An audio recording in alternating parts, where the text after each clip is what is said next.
So ngayon mga master, magkakabit ako ng dalawang klaseng pang-charge dito sa aking 18650 battery gamit ang PWM na charge controller at saka power supply. Kung gusto mo magkaroon ng konting idea, tara, pagkatapos lang ng intro.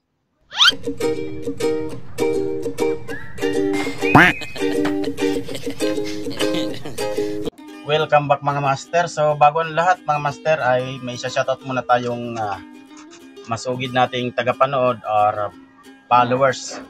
So shoutout po sa atin masugid na followers na si Jopinan S. Tunan. Yan, shoutout sa iyo master. At shoutout din kay Bubit Rifalda. Ayan, shoutout sa inyong lahat mga master. Mga solid kong mga followers dyan. Thank you so much sa inyong pagsuporta sa aking channel na to. So wag na natin patagalin, gawin na natin. Unang-una mga ka-DIY, ito po yung ating power supply na may rated power na ang input niya ay 220 volts tapos ang output niya ay ayan, kita ba, 12 volts 5 ampere. So kailangan natin maglagay ito po pabor sa mga may grid, no? Kapag wala po kayong solar panel na ilalagay dito, pwedeng ito. Pero kung may solar panel naman kayo, pag tag-araw, pwede ito ang gamitin nyo. Ayan, yung solar, gamit ang charge controller na ito na PWM. Pero pagka tag-ulan naman, magagamit nyo ito, yung galing sa grid, para mag-charge dito sa 18650 battery or kahit anong klaseng battery. So kaya dalawang purpose na pang-charge ng battery ang nilagay ko dito. So pero wala po akong grid mga ka-DIY. Ito po ay pansamantala lang po dahil wala pong sariling solar panel pa ito. So hindi ko pa nabibilhan. So kailangan ko munang maglagay nito para i-connect doon sa aking 24 volt setup. Yan po. Yan. 24 volt setup. So kaya maglalagay ako nito para ito ang magcha-charge dito sa akin 18650 na battery. So install na natin mga ka-DIY. So dito nga pala natin ito ilalagay mga ka-DIY yan. So ito po mga master yung gagamitin natin na breaker na easy breaker. So kailangan po natin gumamit ng 10 ampere mga ka-DIY. Paalala ko lang sa inyo mga ka-DIY, so dapat po palagi kapag kayo mag-i-install ng easy breaker or DC, kung hindi naman reversible yung inyong safety breaker, ay dapat dito po yung sa supply. Tapos dito po yung load sa baba. Ayan po.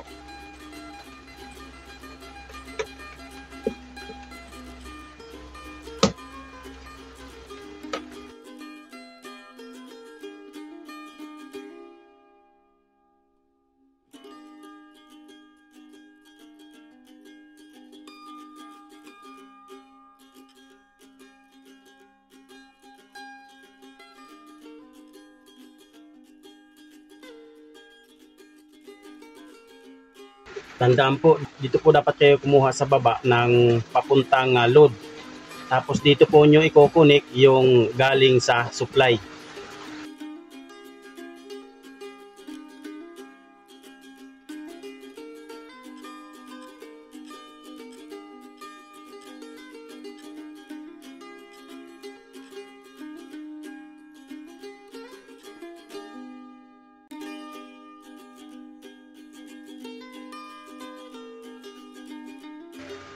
So mga ka-DIY, ito na po yung galing sa supply na wire. So dito po natin ilalagay sa ibabaw.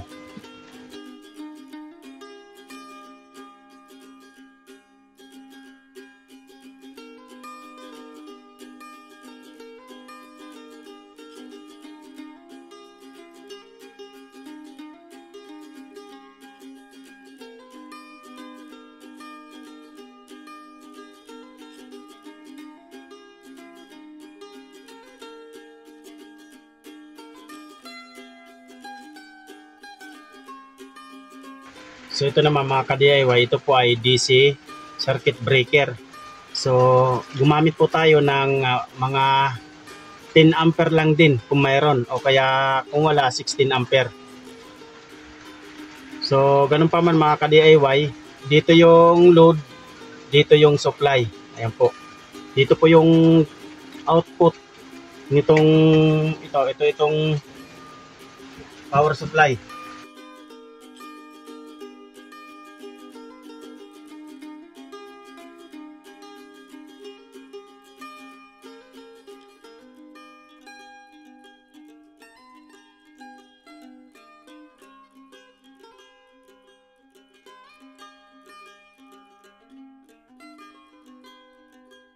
So dahil mga ka-DIY, itong atin 18650, ang kanyang max charging ay 12.6.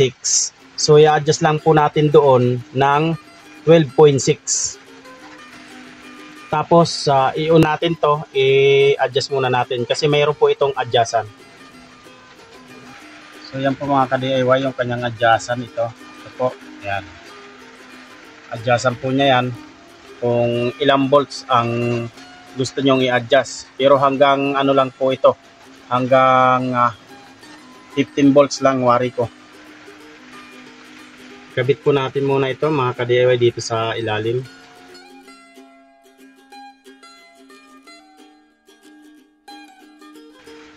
So yun mga ka-DIY. So itaas po natin to.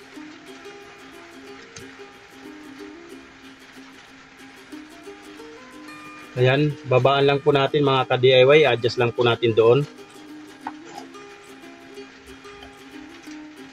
Gawin lang po natin na 12.6 kasi yun lang po ang max charging ng 18650 battery.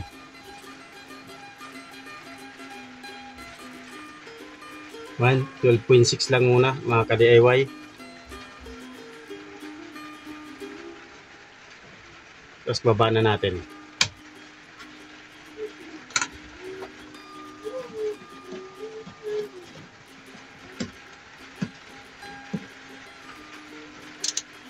Baba muna natin to mga ka-DIY yung sa 220. So ngayon mga ka-DIY, ikakabit na natin to, ito dito sa battery.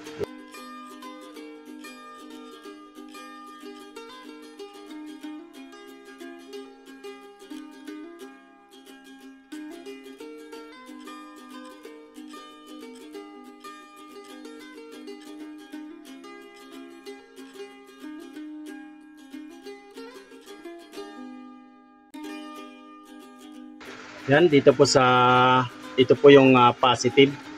Dito po, ayan.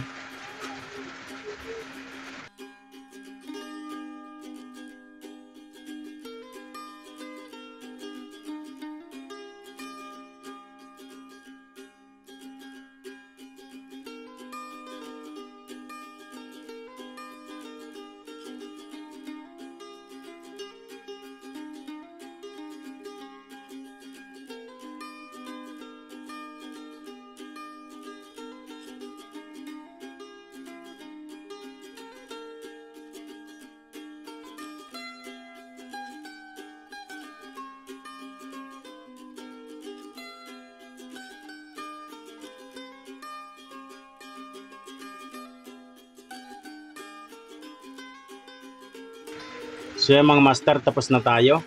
So buksan na natin. Ito po yung sa switch sa 12 volts. Ayan, na mga ilaw sa load.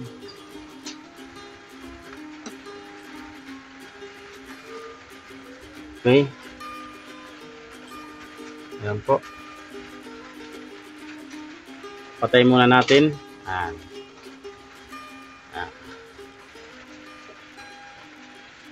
Tapos buksan na natin to.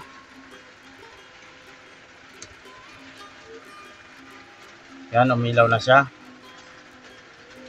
Tapos itong DC breaker galing dito sa output nito.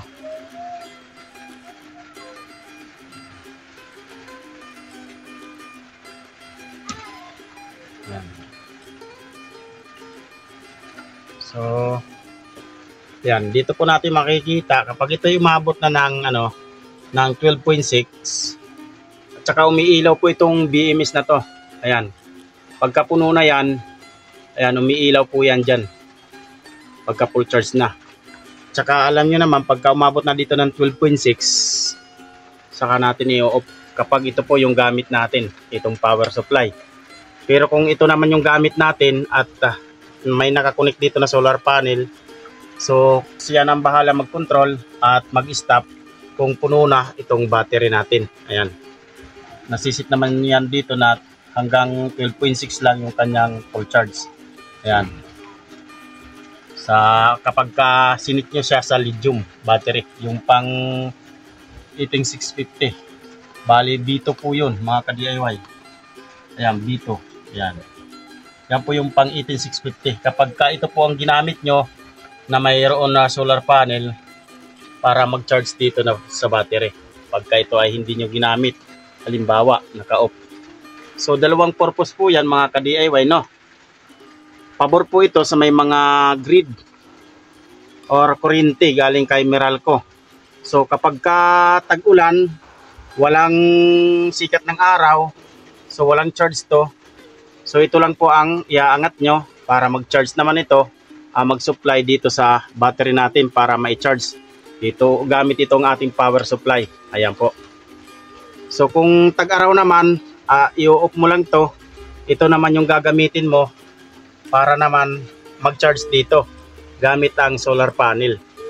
So kahit ito po ay 60 EH po. So kahit mga 150 watts na solar panel, ayos na ayos dyan mga ka-DIY. So ngayon mga ka-DIY, kaya gumamit ako nito kahit wala akong grid.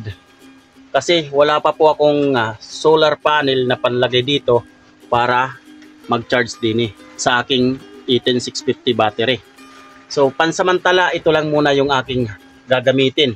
Yung power supply na to, na ang nagpa-power niyan, ang nagbibigay ng supply, ayan. Yung 24 volts ko na setup. Ayan po.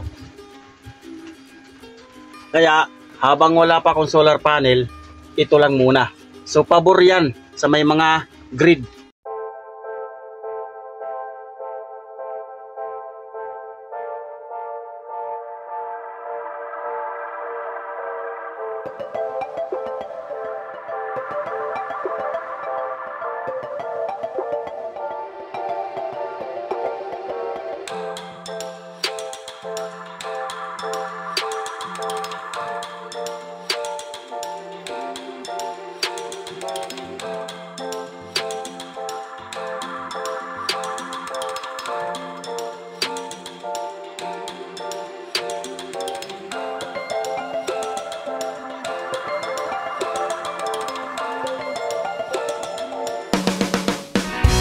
Ayan, hanggang dito na lang po muna mga master yung ating video.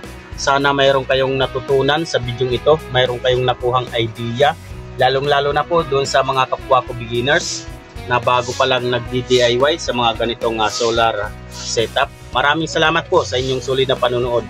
Huwag po natin kalimutan i-like at i-share ang video na to.